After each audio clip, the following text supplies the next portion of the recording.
لو أنزلنا هذا القرآن على جبل لرأيته خاشعا متصدعا من خشية الله.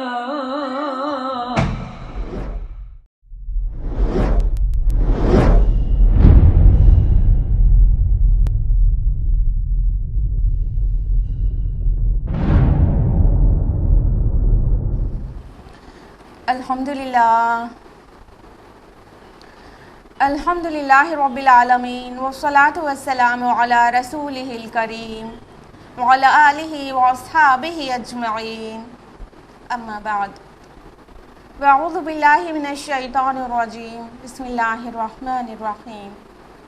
شہر رمضان الذی انزل فیہ القرآن ھدی للناس وبینات من الھدی والفرقان۔ بسم اللہ الرحمن الرحیم۔ رب اشرح لی صدری ویسر لی امری واحلل عقدۃ من لسانی یفقہوا قولی۔ میری عزیز بہنوں، آپ سبھی کا درس قرآن مجید میں تہہ دل سے خیر مقدم ہے۔ السلام علیکم ورحمۃ اللہ وبرکاتہ۔ اللہ تعالیٰ سے امید ہے کہ آپ سب اپنے گھروں پر بخیر و عافیت ہوں گی۔ ہم کو پتہ ہے کہ بہت سارے ہیلتھ ایشوز ہیں سب کے ساتھ، لیکن ہر حال میں اللہ تعالیٰ کا شکر ہے کہ ہزاروں سے پھر بھی اچھے حالت میں ہم لوگ۔ تو اللہ تعالیٰ کرے کہ اگر آپ کو کوئی ہیلتھ ایشو ہے تو وہ جلد دور ہو جائے، اور کوئی اور مصیبہ ہے تو وہ بھی جلد دور ہو جائے، اور آپ عافیت کے ساتھ، اچھی صحت کے ساتھ، ہائی ایمانی لیول کے ساتھ زندگی بسر کریں، آمین۔ درس قرآن مجید میں جلدی سے بتائیے کون سی سورہ چل رہی تھی؟ جی ہاں، سورۃ الکہف۔ لاسٹ جب درس قرآن ہوا تھا تو ہم لوگوں نے سورہ کہف کی آیت نمبر 31 تک کمپلیٹ کیا تھا نا۔ تو آج جو باقاعدہ درس قرآن ہوگا وہ آیت نمبر 32 آنورڈز ہوگا سورۃ الکہف کا۔ لیکن جیسے کہ ہم لوگ ریوائز کرتے ہیں پریویس ویک کا، تو ہم لوگ اس سے پہلے کا جو درس تھا اس میں آیت نمبر 27 سے لے کے آیت نمبر 31 تک ہوا تھا، اس کا کوئک ریویژن دیں گے آپ کو just in the form of translation. تو آیت نمبر 27 ہے، اعوذ باللہ من الشیطان الرجیم، بسم اللہ الرحمن الرحیم۔ اللہ تعالیٰ نے اپنے نبی سے فرمایا کہ اے نبی، آپ تلاوت کیجئے جو آپ کی طرف وحی کی گئی ہے آپ کے رب کی کتاب میں سے، اور اس کی باتوں کو کوئی بدلنے والا نہیں ہے، اور آپ نہیں پائیں گے اس کے سوا کوئی جائے پناہ۔ یعنی اللہ رب العالمین نے مصیبت اور پریشانی اور رسلا کو جو پیش آ رہی تھی، اور ہم میں سے بھی سبھی کو پیش آتی رہتی ہے، اس کا سلوشن بتا دیا ہے کہ قرآن حکیم کی تلاوت ہو اور قرآن حکیم کا ساتھ پکڑا جائے تو اللہ تعالیٰ کافی ہو جائے گا اور آپ کو اور ہمیں تھام لے گا۔ آیت نمبر 28 میں ہے، اور آپ اپنے آپ کو روکے رکھیے ان لوگوں کے ساتھ جو اپنے رب کو پکارتے ہیں صبح اور شام، اور مت کہنا مانیے ایسے شخص کا جس کا دل ہم نے اپنی یاد سے غافل کر دیا ہے اور جو اپنی خواہشات کے پیچھے پڑا ہے اور اس کا معاملہ حد سے متجاوز ہو چکا ہے۔ یعنی یہ جو مشرکین عرب کہہ رہے تھے، مشرکین مکہ، کہ آپ کے اراؤنڈ جو لوگ ہیں وہ حقیر ہیں، وہ غریب ہیں، وہ سوسائٹی میں کے مطلب اچھے لوگ نہیں ہیں معذاللہ، تو اللہ تعالیٰ نے کہا نہیں نہیں، آپ ان کے ساتھ اپنے آپ کو روکے رکھیے، اور صبح شام یہ اللہ کو پکارتے ہیں، اللہ کی نظر میں یہ اچھے ہیں، تو آپ ان کا کہا مت مانیے جو کہ بلکہ اللہ کی یاد سے غافل ہے اور وہ چاہتا ہے کہ اچھے لوگ بھی آپ کے پاس سے ہٹ جائیں، آپ ان کی بات مت مانیے کیونکہ وہ تو اپنی خواہشات کے پیروکار ہیں۔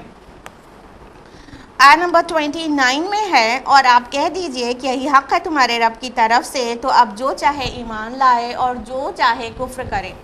یعنی حق اور باطل واضح ہو گیا ہے، ظاہر ہو گیا ہے، تمام دلائل سے اور تمام جتنے برہان سے ظاہر ہو گیا ہے کہ حق کیا ہے اور باطل کیا ہے، اب کوئی کمپلشن نہیں ہے. دیر از نو کمپلشن ان ریلیجن. لا اکراہ فی الدین قد تبین الرشد من الغی.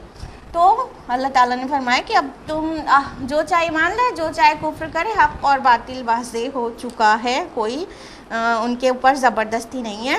اور آگے بہت ڈرانے والی آیت ہے, وہ فقرے اسی آیت کے, ہم نے ظالموں کے لیے آگ تیار کر رکھی ہے, اس کی قناتیں ان کا احاطہ کر لیں گی, اور اگر وہ پانی کے لیے فریاد کریں گے تو ان کی فریاد رسی ایسے پانی سے کی جائے گی جو تیل کی تلچھٹ کی طرح ہوگا, جو چہروں کو بھون ڈالے گا. بہت ہی بری چیز ہوگی پینے کی, اور وہ بہت ہی بری جگہ ہے آرام کی. بے شک اللہ تعالیٰ نے واضح کر دیا کہ جو لوگ نہیں مانیں گے تو پھر کیا ہوگا کہ ان کو جہنم میں ڈال دیا جائے گا, اور اس آگ کی قناتیں انہیں گھیر لیں گی. یعنی کہ جو جہنم ہے وہ جو اس کی جو باؤنڈری وال ہے وہ آگ کی ہے, تو آگ کی قنات اور جو چھوٹی چھوٹی جگہ ہیں اس میں بالکل ٹائٹ ایک دوسرے میں ٹھوسے ہوئے ہوں گے جہنم میں, تو وہ اس کی جو باؤنڈری ہوگی وہ سب بھی آگ کی ہوگی. اسی لیے یہاں پہ آگ کی قناتیں کہہ رہے ہیں. تو اور وہاں پہ کھانے اور پینے کو کیا دیا جائے گا وہ ہم نے آپ کو پچھلے درس میں تفصیل سے بتایا تھا. موہل دیا جائے گا. موہل کیا ہے؟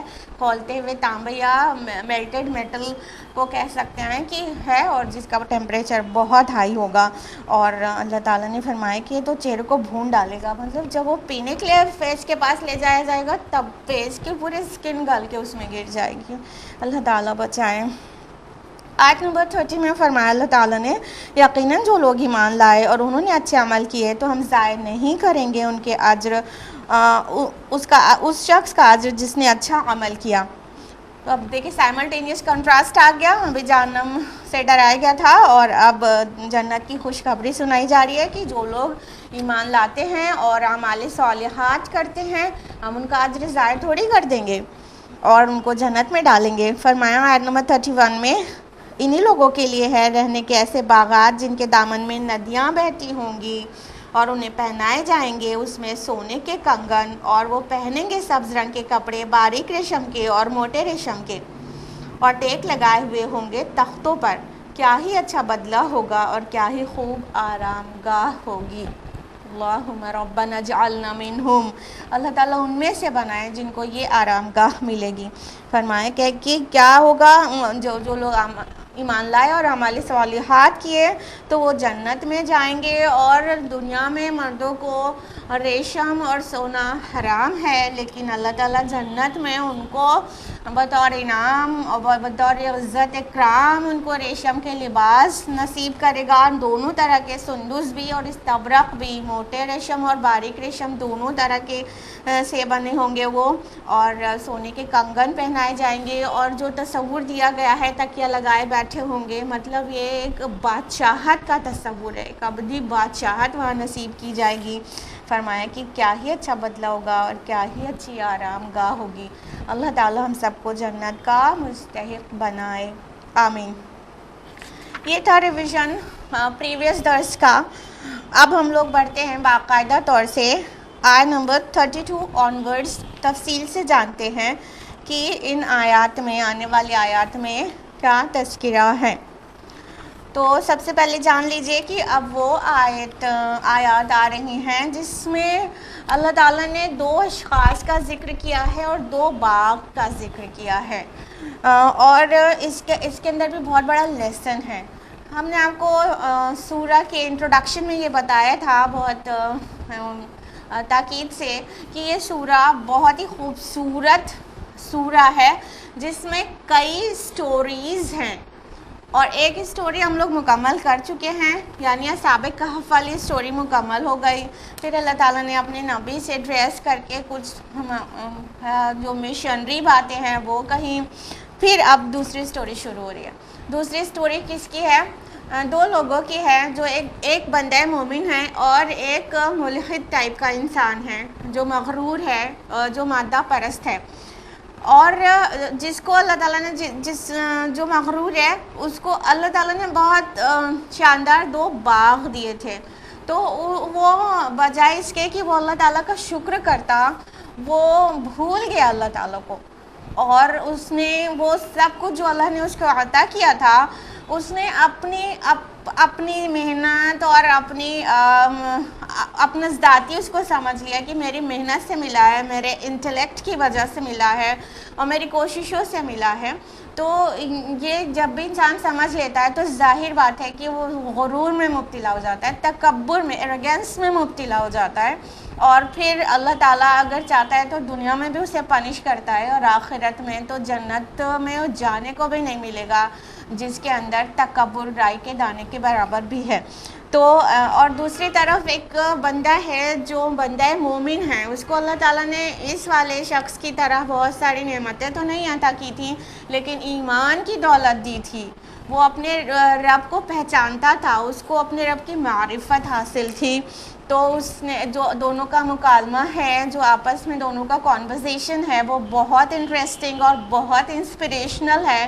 وہ ہمارے لیے ایک ایگزامپل سیٹ کرتا ہے کہ اللہ تعالیٰ جب عطا کرے تو کیا کرنا چاہیے، اور جب کوئی ہماری انسلٹ کرے تو ہمیں رسپانس میں کیا کرنا چاہیے. ٹھیک ہے، تو ہم لوگ اب اسٹارٹ کرتے ہیں چھوٹی سی تمہید کے بعد. آیت نمبر 32. اعوذ باللہ من الشیطان الرجیم، بسم اللہ الرحمن الرحیم. وَاضْرِبْ لَهُمْ مَثَلَ الرَّجُلَيْنِ. اے نبی صلی اللہ علیہ وسلم آپ بیان کیجئے ان کے لیے دو اشخاص کی مثال. جَعَلْنَا لِأَحَدِهِمَا جَنَّتَيْنِ مِنْ أَعْنَابٍ وَحَفَفْنَاهُمَا بِنَخْلٍ. ان میں سے ایک کو ہم نے دیے تھے دو باغ انگوروں کے، اور ان دونوں کو گھیر دیا تھا ہم نے کھجوروں کے درختوں کے ساتھ. وَجَعَلْنَا بَيْنَهُمَا زَرْعًا. اور ہم نے ان دونوں کے درمیان کھیتی کا بھی انتظام کر رکھا تھا. اب اللہ تعالیٰ فرما رہے ہیں نبی صلی اللہ علیہ وسلم سے کہ اے نبی، اب ان لوگوں کے سامنے، یہ مشرکین مکہ کے سامنے اور اپنے مومن بھائیوں کے سامنے، یہ دو لوگوں کا قصہ بیان کر دیجئے. اس سے پہلے کہ ہم لوگ اس قصے کی تفصیل میں جائیں، اس کا کانٹیکسٹ تھوڑا سا اپنے مائنڈ میں ریوائز کر لیجئے. یہ جو سورہ نازل ہو رہی ہے مکہ کے اس دور میں، جو عرصہ دراز ہو گیا رسول اللہ کو دعوت پیش کرتے ہوئے، اور سامنے جو مشرکین ہیں جن کو دعوت دی جا رہی ہے وہ مان کر نہیں دے رہے، اور وہ کیا ہے، تکبر میں مبتلا ہیں. اللہ تعالیٰ نے انہیں جو کچھ عطا کیا، چاہے وہ ابو جہل ہو، چاہے وہ امیہ بن خلف ہو، یہ سارے لوگ ان کو اللہ تعالیٰ نے عطا کیا تھا. تو یہ بھی کیا تھے، یہ تکبر ان کے اندر آ گیا تھا، اور رسول اللہ صلی اللہ علیہ وسلم کی بات نہیں مان رہے تھے، حقیر سمجھ رہے تھے. اور رسول اللہ کے جو ساتھی ہیں، جو صحابہ آپ کے اراؤنڈ ہوتے تھے، تو ان کو چاہ رہے تھے یہاں پہ سے ہٹیں تب وہ وائٹ کالر پیپل آ کے سنیں گے رسول اللہ کی باتیں. تو اللہ تعالیٰ نے اس اسنا میں یہ سورہ نازل کی، اور یہ واقعہ اس چیز کی تفصیلات بتا رہا ہے کہ دیکھو اس سے پہلے بھی کچھ لوگ تکبر میں مبتلا ہو چکے اور ان کا انجام کیا ہوا، اور جو بندہ مومن ہے آخر کار اس کا ہی جو پریڈکشن تھا وہی صحیح ہو گیا. تو یہ جو مومنین ہیں اور جو یہ ہمارا رسول ہے، اس کو انڈر اسٹیمیٹ بالکل مت کرو. تم جو اللہ تعالیٰ نے تم کو عطا کیا ہے کہ اس کو اللہ تعالیٰ کا شکر کرو اس پر، تو تمہارے لیے بہتر ہے. اور شکرانہ نعمت یہ بھی ہے کہ جو اس کا نبی آیا ہے اس کی دعوت پر لبیک کہو. تو یہ اس کا پس منظر ہے. جو یہ واقعہ ہم لوگ اب تفصیل سے جاننے جا رہے ہیں، یہ اس کا پس منظر ہے کہ جب یہ نازل ہوا تو صورتحال وہاں کی یہ تھی کہ وہ لوگ مان کر نہیں دے رہے تھے، کیونکہ ان کو بھی ایروگینس کی بیماری نے پکڑ لیا تھا. تو اللہ تعالیٰ فرما رہے ہیں، لیکن پلیز دھیان دیجیے گا کہ یہ صرف اس دور کے لیے نہیں آئی نا یہ آیات، یہ آج ہمارے لیے بھی ہے. یہ تو ہم نے آپ کو پس منظر اس لیے بتا دیا تاکہ جو سورہ کا جو تسلسل ہے وہ بہت اچھی طرح سے سمجھ میں آتا رہے، اور جو اس کا مقصد ہے، جو اس کی تعویل خاص ہے، وہ بہت بہتر طریقے سے آپ کو سمجھنا ہے. ادروائز ہمارا وہ کہیں گے اور سنیں گے وہ اپنے اوپر ٹیسٹ کرتے ہوئے، اپنا تجزیہ کرتے ہوئے کہ ہم تو ایسی غلطی نہیں کر رہے ہیں. کیونکہ یہ جو کردار پیش کیے جا رہے ہیں، یہ جو بندہ مومن کا بھی ہے اور یہ جو مغرور بندے کا بھی ہے، یہ دونوں کردار نہ صرف وہ دو لوگ ہیں جو ہسٹری میں ہوئے تھے، بلکہ یہ لوگ ہمیشہ پائے جاتے ہیں، ہر دور میں پائے جاتے ہیں. ہمارے دور میں بھی ہیں, ہمارے اراؤنڈ بھی ہیں, بہت سارے ہیں نا, دونوں طرح کے لوگ. تو اب ہم لوگ دیکھیں گے کہ اس سے ہمیں اللہ تعالیٰ اس سیناریو میں کیا کہہ رہا ہے. اللہ تعالیٰ کہہ رہے ہیں کہ دو اشخاص ہیں, دو لوگ ہیں. رجلین ورڈ آیا نا, رجل مینس مین ہوتا ہے, اور یہ ڈوول ہے تو ٹو مین, ٹھیک ہے, دو مرد. فرمایا کہ دو لوگوں کا ان کے سامنے قصہ بیان کیجیے, اور ان میں سے ایک کو ہم نے باغ دیا تھا انگوروں کا, اور ان دو انگوروں کا جو باغ تھا وہ بھی ایک نہیں تھا, دو تھا. جو دونوں باغ تھے ان کو گھیر دیا تھا کھجوروں کے درختوں کے ساتھ, اور اس کے درمیان میں کھیتی کا بھی انتظام کر دیا تھا. یہ ایک بہت آئیڈیل گارڈن کا تصور ہے جو کہ عربوں کے ذہن میں تھا کہ اگر کسی کے پاس بہت قیمتی, بہت پریشیس ویلتھ ہوتی تو وہ اس طرح کے باغ ہوتے, اور یہ ان کو خوش کرنے کا یہ سب سے زیادہ مؤثر ذریعہ تھا کہ کسی کو بہت ویلدی جانتے, بہت لکی جانتے, اور بہت ہی کامیاب سمجھتے, تو وہ ایسوں کو سمجھتے جس کے پاس ایسے باغ ہوں. کیسے باغ ہوں تفصیل اس میں جو دی جا رہی ہے وہ ان کو بہت خوش کرنے والی تھی اگر کسی کے پاس رہتا تھا اس دور میں. کیا کہ ہم نے انگوروں کا باغ دیا تھا. تو انگور کا باغ, انگور جو ہے گریپس, وہ کیا ہے, بہت ہی پریشیس فروٹ ہے, اور وہ بہت ڈیلیشیس بھی ہوتا ہے, بہت نیوٹریشیس بھی ہوتا ہے, اور ایکسپینسو بھی ہوتا ہے. اور انگوروں کا باغ جس کا ہو وہ اپنے آپ کو بہت خوش قسمت سمجھتا ہے. تو ایک تو انگور کا باغ تھا. انگور چونکہ بہت ہی نرم اور نازک ہوتا ہے, اور اس کی جو بیل ہوتی ہے وہ بہت ہی نازک ہوتی ہے, تو اس کے پروٹیکشن کے لیے اس کے دونوں طرف اس کے باؤنڈریز پر کھجوروں کے درخت تھے. اور کھجور بھی خالی پروٹیکشن کے لیے نہیں تھا بلکہ وہ بھی اپنا پھل دیتا تھا, اور آپ کو پتہ ہے کھجور بھی بہت ڈیلیشیس اور بہت نیوٹریشیس ہوتا ہے.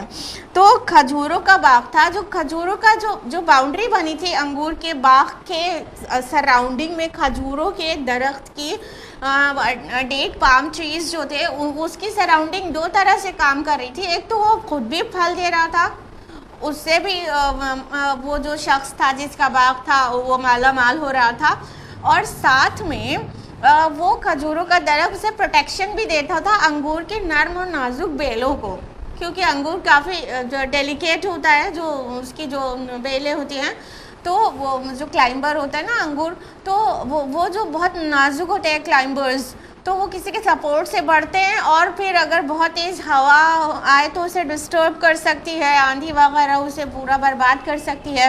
تو اس کے اراؤنڈ جو کھجوروں کا جو درخت لگایا جاتا ہے وہ ڈیٹ پام ٹریز کیا کرتے ہیں, اس کا پروٹیکشن کا کام کرتے ہیں. باد سموم سے ان کو پروٹیکٹ کرتے ہیں انگور کو, اور آندھی اور تیز ہوا سے پروٹیکٹ کرتے. تو یہ دو طرح کے کام کر رہے تھے جو ڈیٹ پام ٹریز تھے سراؤنڈنگ میں. اور فرمایا کہ اس کے اندر کھیتی کا بھی انتظام کر رکھا تھا. یعنی اتنا ہی نہیں بلکہ اس جو دونوں باغ تھے ان کے اندر کچھ اسپیس ایسی بھی تھی جہاں پر جو سیزنل ویجیٹیشن ہے, سیزنل کلٹیویشن ہے, وہ بھی کیا جا سکتا تھا. وہ جو موسمی کھیتی ہے وہ بھی کی جا سکتی تھی. تو ایک تو یہ انگور کا باغ مطلب پھل دیتا, کھجور کا جو ٹری تھا وہ پھل دیتا, اور ساتھ میں جو موسمی جو کھیتی کی جاتی تھی اس سے بھی ہر سیزن کی الگ الگ چیز ان کو میسر آتی تھی, جس سے وہ ان کی ویلتھ میں, وہ جو شخص تھا اس کی ویلتھ میں دن بہ دن اضافہ ہوتا جاتا تھا, اور وہ باغ ویل اسٹیبلشڈ تھا.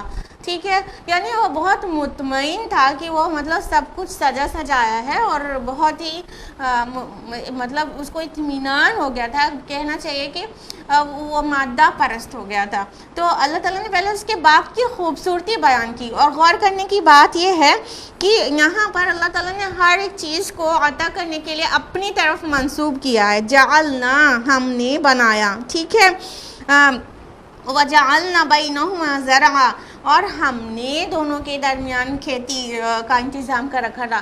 تو اللہ تعالیٰ اپنی طرف منسوب کر رہا ہے, کیونکہ انسان کو دنیا میں جو کچھ بھی ملتا ہے وہ اللہ کا عطائی ہوتا ہے, اس کا ذاتی نہیں ہوتا. کوئی بھی چیز جو ہمیں دنیا میں ملی ہے ہم کیا لے کر پیدا ہوئے, بولیے نہیں نا. تو کیا ہے یہ جب ہم دنیا میں آئے ہیں تو اللہ نے عطا کی ہے وہ. تو اللہ تعالیٰ جو بھی چیز ہمیں دیتا ہے وہ یقیناً وہ اس کی ہے اور اس نے دیا ہے. تو اللہ تعالیٰ نے اس کو اپنی طرف منسوب کیا. لیکن کیا ہوتا ہے کہ انسان جب ملتا ہے اس کو تو وہ بھول جاتا ہے کہ یہ کسی کی عطا کردہ ہے اور اس ذات کا وہ شکر کرے. آگے اس جو دونوں باغات تھے ان کی بیوٹی آگے بھی بیان کی جا رہی ہے. آیت نمبر 33 میں کلتا الجنتین آتت اکلہا ولم تظلم منہ شیئا. دونوں باغات اپنا پھل خوب دیتے تھے اور اس میں سے کچھ بھی کم نہیں کرتے تھے. وَفَجَّرْنَ خِلَالَهُمَا نَهْرًا. اور ہم نے جاری کر دی تھی ان دونوں کے درمیان نہر.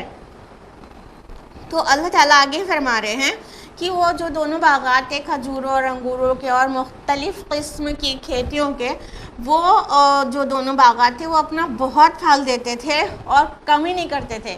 یعنی اس کو اللہ تعالیٰ نے اتنا عطا کیا تھا کہ کسی بھی وجہ سے اس کو کرائسس نہیں ہوتی تھی. بھائی موسمی چیزیں جو ہیں وہ موسمی نکل رہی ہیں. انگور کا جب سیزن آ رہا ہے تو انگور پلینٹی فل اسے مل رہا ہے، اور کھجور کا جب فصل کا وقت آ رہا ہے تو کھجور مل رہا ہے. تو سب طرح سے اسے پورے سال کی بہت زبردست انکم تھی اور اس کی کھیتی میں کسی بھی وجہ سے کوئی کمی نہیں ہوتی تھی. ٹھیک ہے، جیسے کبھی ہوتا ہے کہ کسی کا ایک لمیٹڈ ٹائپ کا کوئی کھیت ہوتا ہے تو اس میں بس وہ سیزن کی چیز اسے بہت محنت کرتا ہے، پھر اگاتا ہے، پھر وہ سیزن کی چیز کسی وجہ سے خراب ہو جائے تو پورا اس کے سال کا جو اکانومک بیلنس ہوتا ہے وہ بگڑ جاتا ہے نا. لیکن اس شخص کو اللہ تعالیٰ نے اتنا سب کچھ ویل اسٹیبلشڈ نصیب کیا تھا اور مختلف طرح کی چیزیں اس کو عطا کیا تھا تو اس کو کبھی بھی کمی نہیں ہوتی تھی. وہ ساری چیزیں وہ اپنے اپنے ٹائم پر اس کو پھل دیتی تھیں. اور آگے فرمایا کہ ہم نے ان دونوں کے درمیان نہر جاری کر رکھی تھی. کوئی بھی باغ یا کھیت تبھی سب سے زیادہ بلیسڈ ہے جب اس کے اراؤنڈ کوئی واٹر باڈی ہو. کیونکہ اگر پانی کا پورا انتظام بہت قریب میں ہی ہو، کوئی نہر ہو، کوئی ندی ہو بالکل کھیت یا باغ کے بہت قریب میں، تو کیا ہے کہ پورے سال پانی دینے کا ایک معقول انتظام ہو جاتا ہے اور بارش کا انتظار نہیں کرنا پڑتا.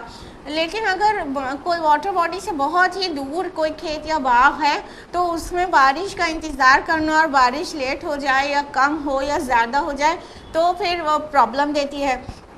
تو اس کے باغ کے دونوں باغ کے درمیان میں ایک نہر بھی جاری تھی. یعنی کہ اسے جو واٹرنگ کا پورا ایک دم پراپر انتظام بھی تھا اور اس کی جو نہر سے پوری نالیاں اس کے باغ میں آرام سے فلو کرتی تھیں اور پانی کا کوئی بھی اسے مسئلہ نہیں ہوتا تھا. تو ظاہر بات ہے کہ کھیتی کے لیے پانی بہت زیادہ امپورٹنٹ ہے. تو چونکہ نہر بھی تھی تو یہ ایک اور بلیسنگ تھی اللہ تعالیٰ کی اس کے اوپر، بہت بڑی بلیسنگ. تو ایک تو شاندار باغ، ایک نہیں دو باغ بھی کیسے بالکل آئیڈیل قسم کے باغ، اور پھر اس پہ ایک اور بڑی بلیسنگ کی واٹر باڈی بہت قریب، ایک نہر ان دونوں کے درمیان تھی کہ دونوں میں آرام سے واٹرنگ ہو جاتی تھی، کوئی مسئلہ نہیں ہوتا تھا. تو اتنی زیادہ بلیسنگز تھی اور وہ جو اپنا پھل لاتے تھے وہ بہت پورے سال مطلب کچھ نہ کچھ چیزوں سے اس کو پھل دیتے رہتے تھے اور اس میں پھل میں کمی بھی نہیں ہوتی تھی. یعنی کسی کا باغ اور جو کھیت ہے وہ کبھی کسی وجہ سے کمی دیتا ہے، جیسے پیسٹیسائڈ کا استعمال زیادہ کر لیا تو پرابلم ہو گئی، یا تو پھر بہت تیز دھوپ نکلنے لگی تو پرابلم ہو گئی. تو کسی طرح کی پرابلم اس کو فیس نہیں کرنی پڑ رہی تھی اور بہت ہی پروٹیکٹڈ اور ویل اسٹیبلشڈ اور ویل بلیسڈ اس کا باغ تھا. تو اس کی وجہ سے کوئی کمی اس کو نہیں ہوتی تھی. آیت نمبر 34 میں ہے وَكَانَ لَهُ ثَمَرٌ، اور اس کے لیے پھل بھی تھا. فَقَالَ لِصَاحِبِهِ وَهُوَ يُحَاوِرُهُ أَنَا أَكْثَرُ مِنْكَ مَالًا وَأَعَزُّ نَفَرًا. تو کہا اس نے اپنے ساتھی سے، اور وہ آپس میں گفتگو کر رہے تھے کہ میں تم سے بہت زیادہ ہوں مال میں اور بہت بڑھا ہوا ہوں نفری میں. اب کیا ہوا کہ اللہ تعالیٰ نے آگے فرمایا کہ اور اس کے لیے پھل بھی تھا. اب یہاں پہ ثمر جو پھل ورڈ آیا ثمر، وہ کئی معنوں میں ہے نا. دیکھیں ایک تو ثمر یہ ہے کہ باغ ہے تو ظاہر ہے اس کا جو پروڈکٹ ہوگا وہ ثمر ہی ہوگا, وہ پھل ہی ہوگا, ہاں جو انگور کا اور کھجور کا اور جو بھی کھیتیاں ہیں تو وہ سب کا ثمر, وہ اس کا جو پھل ہے وہ اس کے لیے تھا. تو ثمر تو یہ سیدھا سیدھا یہاں پہ یہ معنی دے ہی رہا ہے, لیکن اس سے بھی زیادہ اہم معنی یہ دے رہا ہے کہ اس ثمر جو گویا اولاد کی طرف اشارہ ہے, کیونکہ آگے اسے واضح ہوتا ہے اولاد کی طرف اشارہ. اللہ تعالیٰ نے اسے اولاد بھی نصیب کی تھی. ثمر جس طرح پھل کا پیڑ سے ریلیشن ہے, اسی طرح انسان کا اولاد سے ریلیشن ہے نا. پیڑ کا پروڈکٹ ہوتا ہے پھل, جس وجہ سے وہ لگایا گیا وہ اس کا پھل دیتا ہے, اور انسان کے آگے تسلسل چلتا ہے اولاد سے, تو وہ اولاد بھی ثمر ہی ہوتی ہے. تو مال کے ساتھ اولاد کا اکثر ہی ذکر ملتا ہے, تو یہ پھل اس کے اولاد بھی تھے. اور اینی کائنڈ آف ویلتھ بھی سمجھ سکتے ہیں کہ پھل مطلب اس سے بہت انکم ہوتی تھی, اور وہ انکم بھی اس کے لیے ثمر ہی تھی. تو یہ سبھی معنی کو سمیٹے ہوئے ہے یہ لفظ ثمر. تو اللہ تعالیٰ نے فرمایا اس کے لیے اس کا پھل بھی تھا, اس کا ثمر بھی تھا, یہ سبھی چیزیں اس کے پاس تھیں. تو اس نے اپنے ساتھی سے, مطلب وہ جو بندہ مومن تھا, اس سے گفتگو کی. کیا کی اس نے, مطلب وہ تکبر میں مبتلا ہو گیا. اس نے کہا میں بہت زیادہ ہوں مال میں اور بہت بڑھا ہوا ہوں نفع میں. کہ اس نے سامنے والے کو حقیر بتایا اور کہا کہ میں تمہاری طرح تھوڑی ہوں, میں تو تم سے بہت زیادہ ہوں مال اور اولاد اور مطلب ابنڈنس میں, ہر اچھی چیزوں کے, ہر پازیٹیوز کے, ہر مطلب ویلتھ کے, ایسٹس کے ابنڈنس میرے پاس ہے, اور تمہارے پاس نہیں ہے. میں تم سے بہت آگے ہوں اور مجھے بہت کچھ ملا ہے. یہ کیا تھا؟ وہ ایروگنس تھا, یہ تکبر تھا. وہ کیونکہ جب انسان کو اللہ تعالیٰ کچھ عطا کرتا ہے تو وہ بھول جاتا ہے کہ وہ اللہ تعالیٰ کا عطا ہی ہے, بلکہ وہ سمجھنے لگتا ہے کہ یہ میں نے محنت کی ہے. مان لیجیے باغ ہے, باغ کا مالک ہے, تو اس کو لگنے لگتا ہے کہ میں اس کے ساتھ دنوں رات محنت کرتا ہوں, میں نے اتنا سٹاف رکھا ہے, میں نے اتنے لوگ اس کی حفاظت کے لیے رکھا ہے, اس کی کاشتکاری کے لیے رکھا ہے, اور میں نے جو ہے پانی کا ارینجمنٹ کر رکھا ہے, میں نے یہ, میں نے وہ, میں انا ٹھیک ہے. تو انسان سمجھنے لگتا ہے کہ میری کوششوں کا ثمرہ ہے. بات یہاں باغ اور باغ کے مالک تک نہیں ہے. آج دیکھیے آپ کو ایسی مادہ پرستانہ سوچ آپ کے اراؤنڈ ہر طرف مل جائے گی کہ کسی کا گاڑی ہے, بنگلو ہے, اور بہت ساری مال و دولت ہے, اور ویل اسٹیبلشڈ بزنس ہے, تو وہ انسان بالکل مغرور ہو جاتا ہے. وہ سوچتا ہے یہ بزنس میں میں نے اپنا خون پسینہ بہایا ہے, اور میں نے بہت محنتیں کی ہیں, اور میں بہت ذہین ہوں, یہ میرے انٹلیکٹ کا ثمرہ ہے, یہ میں اپنی عقل سے پلان کرتا ہوں تب یہ اتنی پروڈکٹیوٹی ہوتی ہے. تو وہ سب اپنے کو سمجھ لیتا ہے, میں نے اتنی پڑھائی کی, میرے پاس اتنی ڈگریز ہیں جس کی وجہ سے مجھے یہ اتنی ہائی سیلری جاب مل پائی, وغیرہ وغیرہ وغیرہ. جہاں سے بھی انسان بلیسڈ ہے وہ سبھی چیزوں کو اپنی محنت, اپنی عقل, اپنی کوششوں کا پھل سمجھنے لگتا ہے.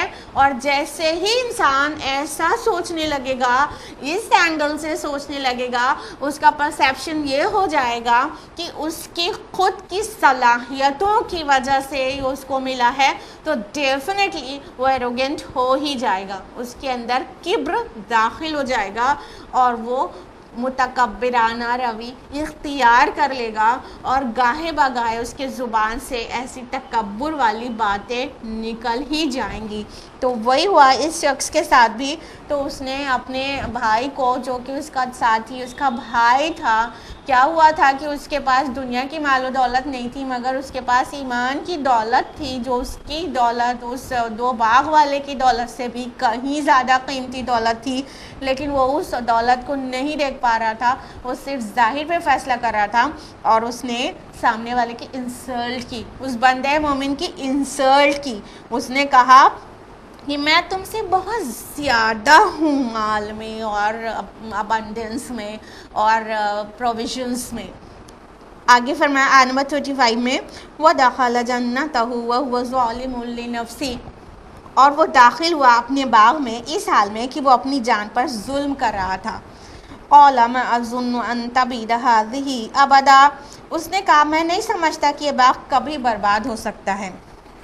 اب یہ دونوں یہ باتیں کرتے ہوئے باغ کے اندر داخل ہوئے تو اللہ تعالیٰ نے فرمایا کہ وہ اس حال میں داخل ہوا تھا کہ اپنی جان پر ظلم کر رہا تھا، کیونکہ آگے جو ہونے والا تھا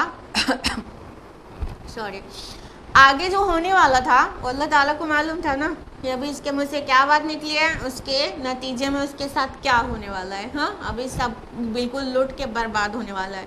تو وہ اپنی جان پہ ظلم کر رہا تھا، اللہ تعالیٰ کو معلوم تھا. فرمایا کہ اس نے کہا کہ میں نہیں سمجھتا کہ یہ کبھی برباد ہو سکتا ہے. یہ ہے ٹیپیکل مٹیریلزم کی تھاٹ. ٹھیک ہے، جب انسان ویل اسٹیبلش ہو جاتا ہے نا تو اس کو ایسی غرور والی تھاٹ آنے لگتی ہے دماغ میں کہ مجھے نہیں لگتا کہ یہ کبھی برباد ہوگا، یہ کبھی چھنے گا، میں نے اسے اتنا جمایا ہوا ہے، چاہے وہ باغ ہو چاہے وہ محل ہو کسی کے، ہاں، اور ان کے پاس چارٹرڈ پلینز ہو اور بہت ساری بڑی بڑی گاڑیاں ہوں، بالکل لیٹسٹ ماڈل کی کارز ہوں، اور ویلتھ کی جتنی چیزیں آج کے دور میں ہم لوگوں کو متاثر کرتی ہیں کہ یہ چیزیں بہت اٹریکٹیو ہیں، وہ سب چیز انسان کے پاس ہو تو انسان جو کہ اللہ کو یاد نہیں کرتا تو اس کے دماغ میں یہ فیلنگ آنے لگتی ہے کہ مجھے نہیں لگتا کہ یہ میرے جیتے جی اور میرے مر جانے کے بعد میرے بچوں کے دور میں بھی یہ کبھی برباد ہوگی، کیونکہ اس کو میں نے اتنا جمایا ہوا ہے، اتنا اسٹیبلش کیا ہوا ہے، تو یہ مجھے نہیں لگتا خراب ہوگا کبھی. تو یہ بالکل جو ٹیپیکل جو ہے مٹیریلسٹک تھاٹ ہے کہ جو مادے پہ توکل کر لیا گیا، یہ کبھی خراب ہی نہیں ہوگا، کبھی لوٹے گا ہی نہیں، کبھی برباد نہیں ہوگا، کیونکہ میں نے سو ایفرٹس کی ہیں اس کے ساتھ. تو اس نے کہا مجھے نہیں لگتا یہ کبھی خراب ہوگا. ایسی باتیں زبان سے مغرور لوگوں کے نکل جاتی ہیں. آیت نمبر 36 میں ہے وَمَا أَظُنُّ السَّاعَةَ قَائِمَةً، اور میں یہ گمان نہیں کرتا کہ قیامت قائم ہونے والی ہے.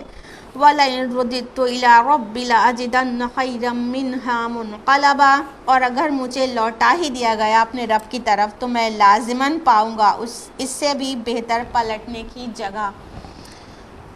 اب دیکھیے ابھی تک تو وہ مطلب تکبر کی باتیں دنیاوی مال وغیرہ کے متعلق کر رہا تھا، یعنی اس کے اندر ایروگنس تھا اور وہ مٹیریلسٹک تھا، وہ انتہائی مادہ پرست انسان تھا اور اس نے مادے پر توکل کر لیا تھا اور وہ یہ بھول گیا تھا کہ مادہ پرستی بھی کیا ہے، ایک بہت بڑا شرک ہے.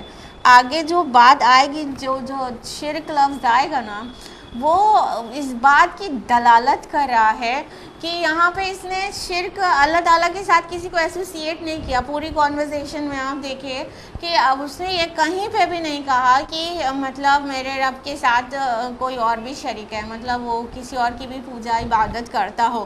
لیکن پھر بھی ابھی آپ آگے دیکھیں گے شرک لفظ آئے گا تو کیسے آئے گا، کیونکہ یہ بھی مادہ پرستی جو ہے وہ بہت بڑا شرک ہے اور وہ اس دور میں چاہے کم رہی ہو، لیکن آج کے دور کا سب سے بڑا شرک، بگیسٹ شرک، وہ کیا ہے؟ مادہ پرستی، مٹیریلزم بگیسٹ شرک ہے آج کے دور کا. وہ دور گیا جب سب سے بڑا شرک بت پرستی ہوتا تھا، ستارہ پرستی ہوتا تھا، سورج پرستی ہوتا تھا. Time has gone. ابھی جو ٹائم چل رہا ہے وہ کیا ہے کہ مٹیریلسٹک تھاٹ سب کے پاس ہے، وہ بھی تولا تولا ماشا ماشا سب کے پاس ہے. سب لوگ کہیں نہ کہیں مادے پہ توکل کر رہے ہیں اور کہیں نہ کہیں ایروگنٹ ہو رہے ہیں. اور وہ حدیث ہم لوگوں کو خوب اچھی طرح سے یاد رکھنی چاہیے. صحیح مسلم کی حدیث ہے، اللہ کے نبی صلی اللہ علیہ وسلم فرماتے ہیں کہ جس کے دل میں رائی کے دانے کے برابر بھی تکبر ہوگا وہ جنت میں نہیں جائے گا.